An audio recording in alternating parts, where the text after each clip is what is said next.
Been a minute since I've been live on Instagram, so here I am. Alrighty. Sometimes we've got to be squeezed and pressurized, shaken up to be woken up.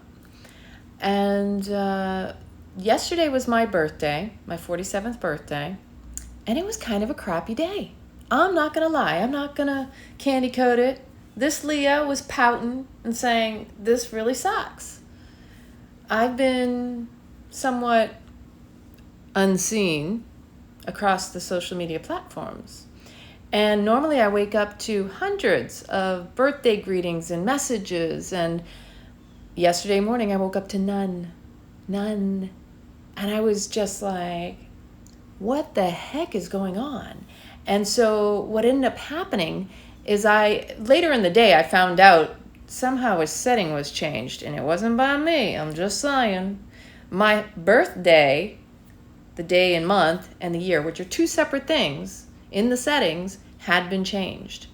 It was changed to private. Now, I know I didn't do that, but hey, what do I know? What do I know? I only know what I know. And on top of this, the past couple months have, for me, been quite interesting and challenging because I've had to go through kind of a death rebirth process, and I want you to understand something.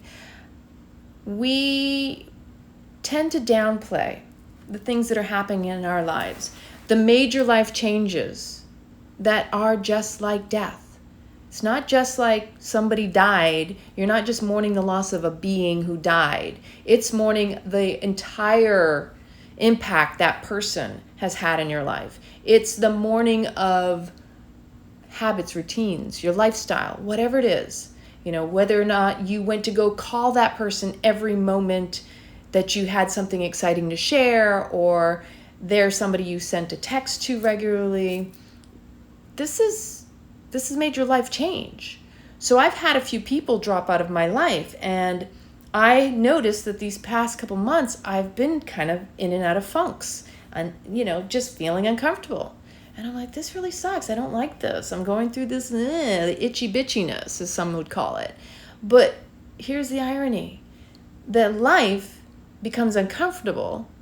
You feel like unsatisfied, out of ease, dis-ease, discomfort, because that's the polarity of life. What makes people change? Think about it. What is it that it takes for you to make change in your life? What is it that motivates you, inspires you? A lot of times, for people to change, they gotta feel really fucking uncomfortable. Imagine that. Sometimes you got to feel so uncomfortable, you don't have anything else but the choice to change. That the pressure is so powerful that that's all you want is change, because you know this is not what you want. Interesting dynamic, polarities, because life is all about this or that. You're riding on this pendulum, I like to call it. You go to one extreme over here, you're super happy. You go over here, you're super upset and unhappy. And then you come to center and you realize, wow, I don't even recognize either one of those. Because when you're in neutrality, homeostasis, you're at the 0 point, neither one appears to exist. But believe it or not, neither one's going to exist without the other. We live in duality. This is the human experience. And that we learn through the dislikes what it is we like, and through the likes, that's how we are navigating our lives. This is the guidance system that we have been, it's a gift. If you didn't have your spidey senses, you didn't have your 5 senses, and that's what it's all about, is honing and tapping into what you see, what you smell, what you taste, what you touch, what you hear. It's all relevant. And when you numb one of your senses, your balance is out. Balance and harmony. It's all about tapping into your 5 senses to reinforce your intuition, the into me I see.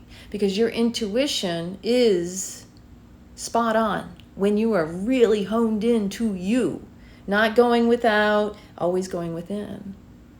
When you know the internals, the externals don't hurt so much. They're not so pressurizing. So when we are pressurized, when we are feeling like, this sucks, and here's how I did this. I did my own little ritual. I got in the shower, and I really was like, I'm going to scrub this out of me. I'm going to wash this stagnant, stuck energy. What's no longer serving me energetically. I was just, I'm going to get it out of my hair, because my hair is an antenna. That's one of the things. It's kind of a funny thing, but in Kundalini Yoga, Yogi Bhajan used to say, if a woman's bitchy, tell her to go wash her hair.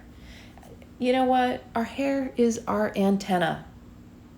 And we pick up things, sometimes not necessarily conscious, sometimes not our own. It's just like Pigpen. You remember the cartoons? Or Schlep Rock, the wowsy wowsy woo woo. You start to walk around with like this dirty energy all around you. You got to cleanse that, whether it's conscious or unconscious. You got to like slough that stuff off. But when you are in the extremes of discomfort, that's when you got to actually own that too. Because you know how powerful we are? At a certain level, we're choosing it. When we're not changing it, we're choosing it. So if I am feeling really unhappy and very uncomfortable, it's because I'm choosing it, not because someone's doing it to me. Yeah, it sucked that my birthday wasn't the best and I didn't get 100, tons of messages or people forgot, and that's okay because I know who cares. Those people even apologize. That's cool. I'm good with that. But for me yesterday, I took the opportunity to also look in the mirror, to look at myself and say, you're choosing this. And you know what? Because you're choosing it, you get to change it. That's how powerful you are. That no matter how unhappy or how I'm feeling in this moment, I am choosing this. And that's the empowerment. And that's what we all need to stand strong in our power and grab onto and go, wow, that's my power. My choice to change or remain the same. That nobody's doing anything to me. I'm choosing this experience. And that's all this is an experience. In this moment, I'm not feeling the greatest. Okay, let me sit in this. What is this about? Let me lean into it. Why am I so hypercritical about it? What is it about it that I dislike? Because how we navigate life is comparing. I don't like the way this feels. Okay, what would feel better? Because when you lean into the discomfort, you start to navigate your way through it to the comfort. That discomfort is always there to serve just much. It's got to guide you over to the comfort. If you don't like the way you look, you don't like the way you feel, you don't like the way your body is, whatever it is, only you can choose to make the change. Healthier eating, just honoring your temple, this sacred temple that houses your soul. Nobody can do it for you.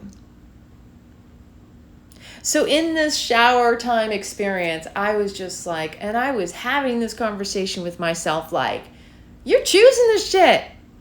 So just own it, and it's okay. It's good. It's good that you even recognize it, because most people won't even own it and recognize it. They'll act like the victim. And I choose to be the victor of my life. I'm not going to say someone's ever doing anything to me. I can have my pity parties, but that's on me.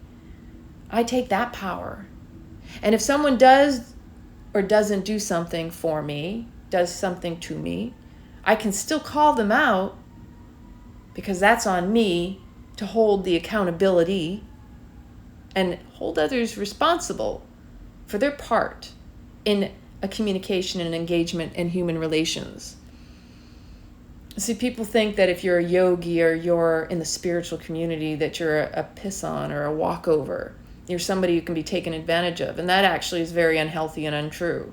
But in all walks of life, never assume that people are a certain way. And this is the big problem that we have gotten caught up with in society, is there's all these different cliques and these groups.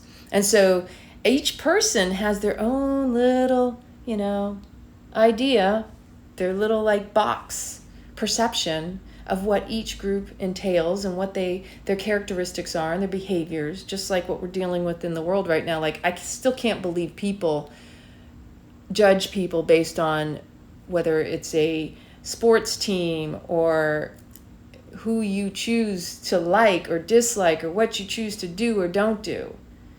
I can still respect you and love you too.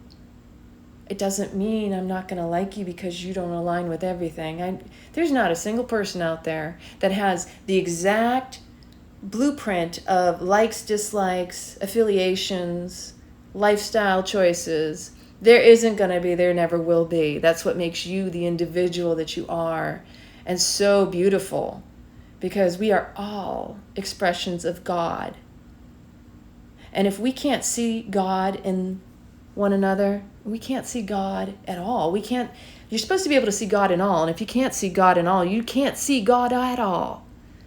So for people who choose and claim to be, worshipers to the higher power, to the universe source, God, creator, humble yourself enough to look in the mirror and say, how kind can you be to somebody who is not kind to you, or to somebody who doesn't align with you? This is the real test of humanity, is if we can come together even in our differences.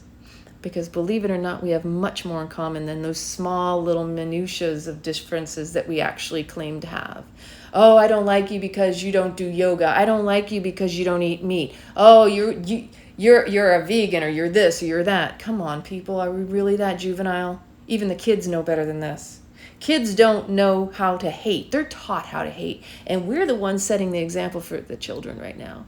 So if we're not standing up and in our own authenticity, holding ourselves accountable and personal responsibility, how do you think the children are going to learn? They learn more through your behavior, your actions, than they do through your words, your lip service, and what you tell them to think. And you have to remember, a lot of adults are running around with their unmet childhood needs, playing out and acting out, trying to have others support and do that for them. See, we're the ones who are responsible for that. We're the adults now. And if we're not healthy in ourselves, again, how are the children going to learn to honor their own feelings, behaviors, and when they need to speak up? Yeah. So I'm not a parent and I don't have children, but I understand and remember very clearly what it was like to be a child, because I remember, see me, hear me, engage with me, interact with me. And it's still something that kind of comes to surface for me. I was witnessing today, for example, a friend I ran into, hey, we need to get together. And there's certain words that trigger me, and it's an old wound. And I sat with this and I was like, wow, I hadn't recognized this still lingering fear. And it's the fear of punishment.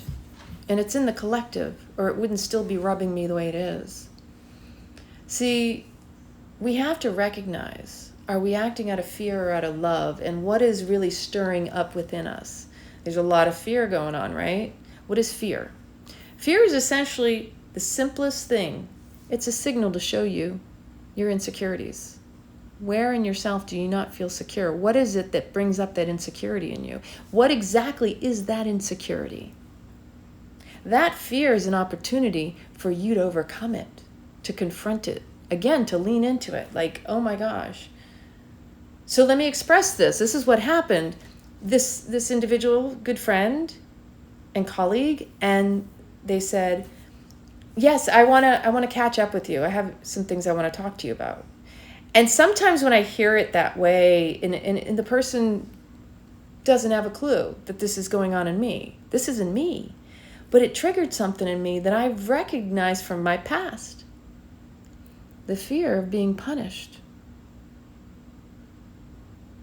Anybody else out there relate? I mean, have you ever had someone turn around and go, hey, we need to talk when you get a chance. I'd like to get together. When you have a moment, this is what it was. When you have a moment, we need to get together. We need to talk. I'd like to talk with you. When you have a moment. And what it brought up for me is this, am I in trouble? Anybody out there relate to this? Am I in trouble? Ooh. Am I going to get in trouble? Am I going to be fired? Am I going to be rejected? Am I going to be scorned? Reprimanded?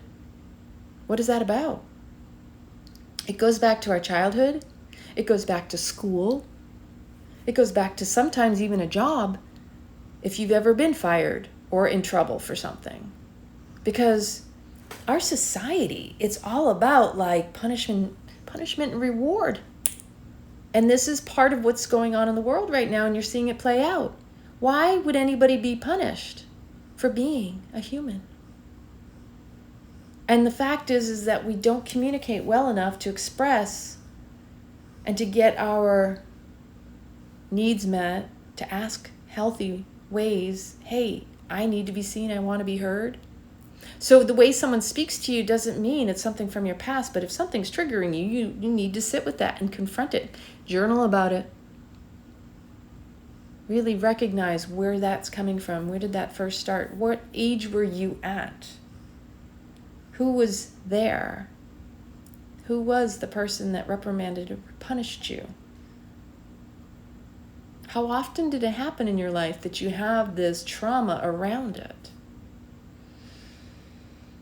So I wanted to share that a little bit because I thought about it and I went, wow, that's an old wound and I'm owning that. That's cool, okay. And I sat with the fear around it because I'm recognizing that fear is an opportunity to heal something and to confront the insecurity. What is it you're afraid of? What is it you're afraid of? And as I go back to my birthday yesterday, and I'm in the shower and I'm calling myself out, that I'm actually choosing to be miserable and upset in the moment, in the past weekend. But I'm also evaluating what's happened over the past 2 months. I had a car accident. I had 3 people fall out of my life because I've been taking out the garbage of people who don't serve me anymore. But even better than that, the worst of it all is that my mom passed away 3 years ago. And I don't even recognize sometimes when I'm still mourning that loss. Because to lose 3 people in my life, however significant or insignificant, that's 3 people. That's in itself like a major life change. But it reawakened the wound of loss and the death and the fact that they weren't reciprocating to me in my life a true friendship, giving back energetically and as a friend in need. You know, law of reciprocity. If you're not receiving as much as you're giving, then it's not a healthy relationship. That's one-sided. So as a result of that, I was also reflecting upon how, wow, my mom passed over 3 years ago, July 9th, 3 years ago. And so I'm sitting here going, my mom was my biggest cheerleader. She was always there when I needed her. She would call me right after midnight just to sing happy birthday to me. Because she always wanted to be the first one to say happy birthday to me.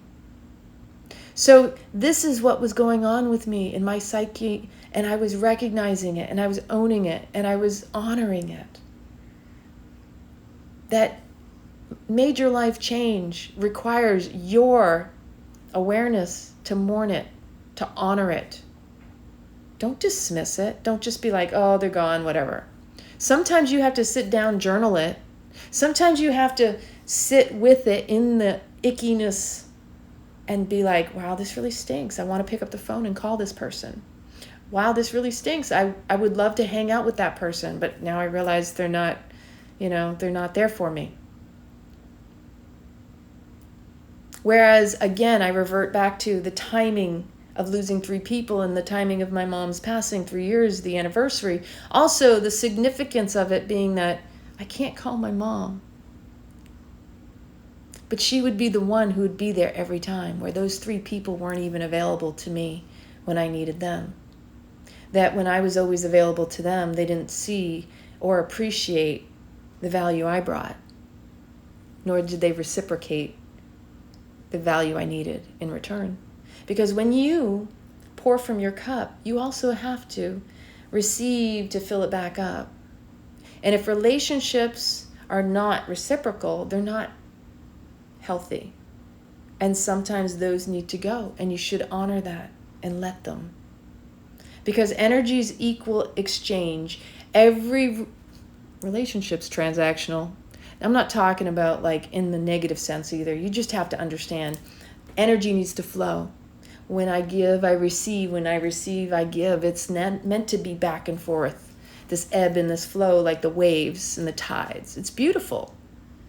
But if someone's always taking, first off, I want you to recognize those people, they're in survival mode. Those of us in thrival mode, we're constantly flowing, we're giving and receiving. I wasn't trying to get anything out of my giving, and I never do. That is not my ulterior motive whatsoever. I do it naturally from my heart because that's who I am. To recognize that you're doing something out of the fear or the need for attention or something in return, that's when you have to sit with your coming from the place of fear, your survival mode, the trauma. What is that related to? Some people, they only give to get or hold people in their lives because they're afraid of being alone. They're afraid of abandonment, rejection. So they'll give for the attention of another person. But the ulterior motive is essentially just to keep the connection because that's a need they have, and it's an unhealthy way of approaching it. So if your unhealthy way of keeping someone in your life is to give in order to keep them there, that's not the glue that binds. The natural receptivity of relationship should be complementary. It should be enhancing, uplifting, inspiring, and motivating. But when there's drama and trauma involved from one side and it infects the relationship, somebody will eventually release the ties that bind.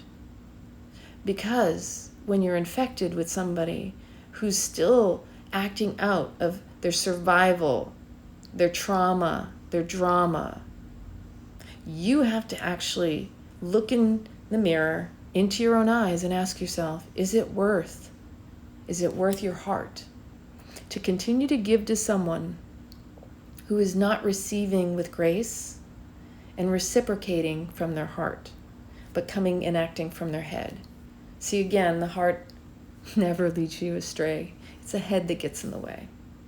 The heart thrives and the head survives. Haven't you noticed? Anyone who ever says, I can't meditate because I have too many thoughts. You always have thoughts. It's just that when you slow down and you sit down, they're more on the surface because you're being quiet to witness what is arising. It never goes away. It's just whether or not you're distracted from them. Isn't that the irony? What are you thinking about? Everything outside of this present moment is a distraction. Say what you will, but that's the truth of life. And most people are always looking for something to take them out of the moment. That is the addiction, the distraction from this moment, from being right here, right now, with all that is, within and without. And with that said, I bid you adieu, and I hope that this message reached whoever needed it to. And just remember that when you're in the discomfort of your life, the truth of the matter is this: you get to choose. You can sit with that discomfort and let it lead you to your comfort, or you can play the victim. There's so much power in empowering yourself by choosing. And when you recognize you've chosen to be in the discomfort, you can also recognize how you can choose to find your comfort. So much love to you all. Have a sweet and amazing evening. I love you.